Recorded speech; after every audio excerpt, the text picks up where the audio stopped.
رب العالمین والصلاة والسلام علی سید الانبیاء والمرسلین وعلی آلہ واصحابہ اجمعین۔ میں مولوی صدیق اکبر یوٹیوب چینل اسرا ٹی وی سے۔ شیخ علاؤالدین اور شیخ بایزید حضرت شیخ سلیم کے پوتے تھے جو جہانگیر کے رضائی بھائی اور مخلص دوست تھے۔ اپنے توثق میں لکھتا ہے، شیخ بایزید جو پہلے 2000 منصب رکھتے تھے، جلوس کے دن ان کو 3000 منصب دیا۔ سب سے پہلے ان کی ماں نے مجھے دودھ پلایا تھا۔ شیخ علاؤالدین جو میرے سے بہت قوی تعلقات رکھتے ہیں، جلوس کے دن ان کو 3000 کے خطاب سے سربلند کیا۔ لڑکپن سے میرے ساتھ پلے اور بڑھے، مجھ سے 1 سال چھوٹے ہیں، جوان مردوں کی طرح نیک ذات ہیں، ہر ایک حیثیت سے اپنی قوم اور قبیلے میں امتیاز رکھتے ہیں، کبھی کوئی نشے کی چیز نہیں کھائی، اور ان کو مجھ سے اس درجے اخلاص ہے کہ میں نے فرزندی کے خطاب سے سرفراز کیا۔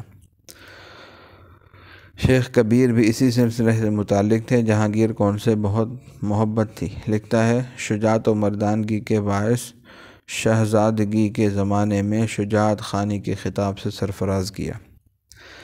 افسون نور جہاں، ان سب تعلقات اور جذبات سے بالا وہ تعلق تھا جو جہانگیر کی زندگی میں سب سے زیادہ دلچسپ، دل فریب ہے، اور جس کی بنا پر جہانگیر تمام سلاطین مغلیہ میں ایک انوکھا اور نرالا امتیاز رکھتا ہے۔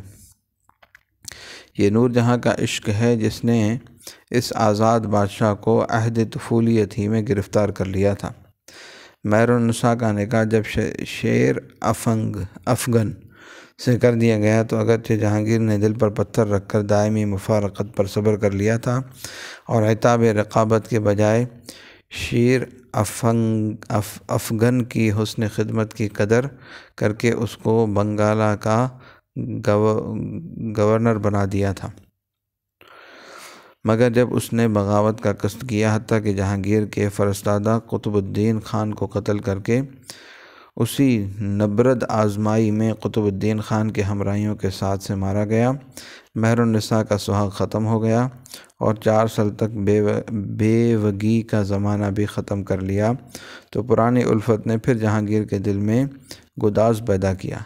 مہر النساء کی قسمت جاگی، حتیٰ کہ وہ نور محل اور پھر نور جہاں بن گئی۔ اس وقت وہ واقعی جہانگیر کی آنکھوں کا نور اور اس کے دل و دماغ کی مالک تھی۔ جہانگیر بھی کہتا تھا کہ نور جہاں میری مالک ہے، میرے عدل و انصاف کی مالک نہیں، مگر جب دل کے جذبات اور دماغ کے تخیل پر بھی اپنا قبضہ نہ ہو تو عدل و انصاف کی پاسداری صرف رسمی اور ضابطے کی چیز ہے۔ خوش قسمتی سے نور جہاں قابل باپ کی بیٹی اور مدبر بھائی کی بہن تھی۔ نتیجہ یہ ہوا کہ سلطنت جہانگیری کا انحصار اس طرح ہو گیا: دولت و بادشاہی من حالا در دست این سلسلہ است، پدر دیوان کل، پسر وکیل مطرق، دختر ہمراز و مصاحب۔ میری حکومت و سلطنت اس وقت اس سلسلے کے ہاتھ میں ہے: باپ دیوان کل، بیٹا وکیل مطلق، لڑکی ہمراز و مصاحب۔ اور پھر یہ دائرہ بھی صرف ایک مرکز میں سمٹ آیا تھا۔ چنانچہ جہانگیر کی بخشی معتمد خان کا بیان ہے، رفتہ رفتہ یہاں تک نوبت پہنچ گئی کہ بادشاہت کا صرف نام رہ گیا۔ اکثر فرمایا کرتے تھے، میں نے سلطنت نور جہاں کو بخش دی، ایک سیر شراب اور آدھ سیر گوشت کے سوا کچھ نہیں چاہیے۔ نور جہاں اگرچہ سنجیدہ، شریف طبع، قابل اور دانشمند عورت تھی، اس کے رحم و کرم اور دست فیض سے ہزاروں بے کس اور نادار عورتیں فیضیاب ہوئیں۔ سینکڑوں نادار لڑکیوں کے نکاح اور جہیز وغیرہ کا انتظام اس کے خزانہ خاص سے ہوا کرتا تھا، اور حقیقت یہ ہے کہ اس کے انہی اوصاف نے جہانگیر کی گرویدگی کو بندگی کی حد تک پہنچا دیا تھا، لیکن وہ بسا اوقات اپنی ذاتی منشا کو پورا کرنے کے لیے تباہ کن فتنہ بھی کھڑا کر دیا کرتی تھی۔ اس کا یہی افسون تھا جس کی بنا پر مہابت خان جیسا مخلص اور وفادار سپہ سالار جہانگیر سے باغی ہوا۔ شہزادہ خرم سے جہانگیر اتنا خوش تھا کہ عہد شہزادگی میں ہی اس کو شاہ جہاں کا خطاب دے کر چتر وغیرہ شاہانہ امتیازات جو بادشاہوں کے ساتھ مخصوص تھے اس کو مرحمت کر دیے تھے۔ ایک مرتبہ شاہ جہاں کی خدمت سے خوش ہو کر اس کے حق میں اتنی دعائیں کی کہ اگر 1% دعا بھی قبول ہو جائے تو اس کی آخرت اور اس کی سلطنت کی بہرہ مندی اور کامیابی کے لیے کافی ہے۔ لیکن جب نور جہاں اس کی مخالف ہوئی تو اس فرزند عزیز سے زیادہ جہانگیر کو کسی سے نفرت نہیں تھی۔ شاہ جہاں نے غلط فہمی کے ازالے کے لیے اپنا وکیل بادشاہ کی خدمت میں بھیجا تو اس کو بات کرنے کی اجازت نہیں دی گئی۔ مجبوراً اس عزیز ترین فرزند کو اپنی جان بچانے کے لیے شاہی فوجوں سے مقابلہ کرنا پڑا اور جہانگیر کی عمر کے آخری سال انہی خرخشوں کی نظر ہو گئے۔ باعث صرف یہ تھا کہ نور جہاں شہزادہ شہریار کو جہانگیر کا جانشین بنانا چاہتی تھی، کیونکہ شہریار سے شیر افگن کی لڑکی منسوب تھی جو نور جہاں کے بطن سے تھی۔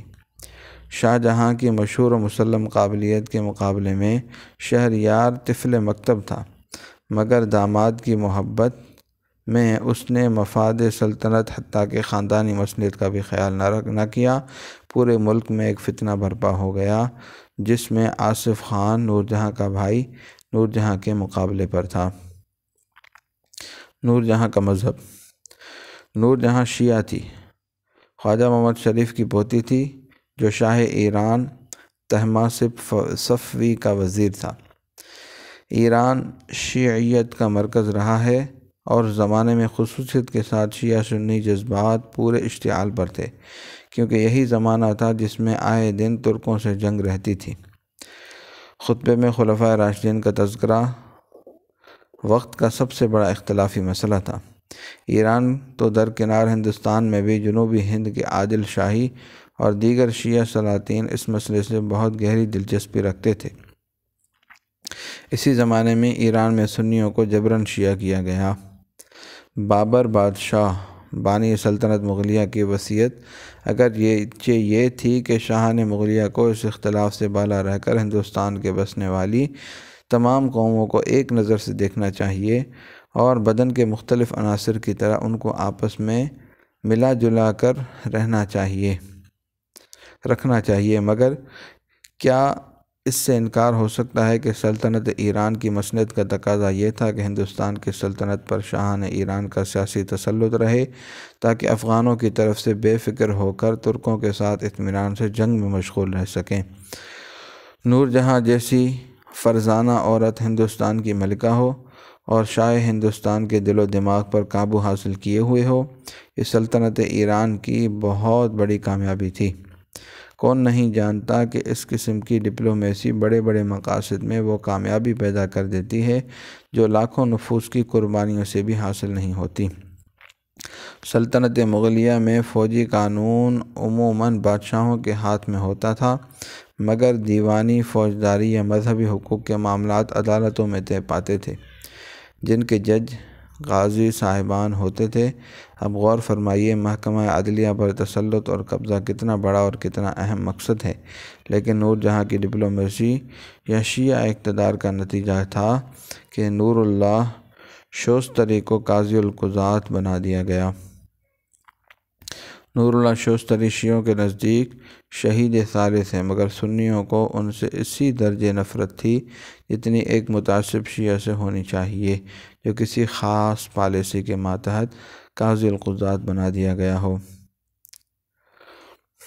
صلی اللہ تعالی علی حبیب سیدنا محمد وعلی آلہ واصحابہ اجمعین برحمتک یا ارحم الراحمین۔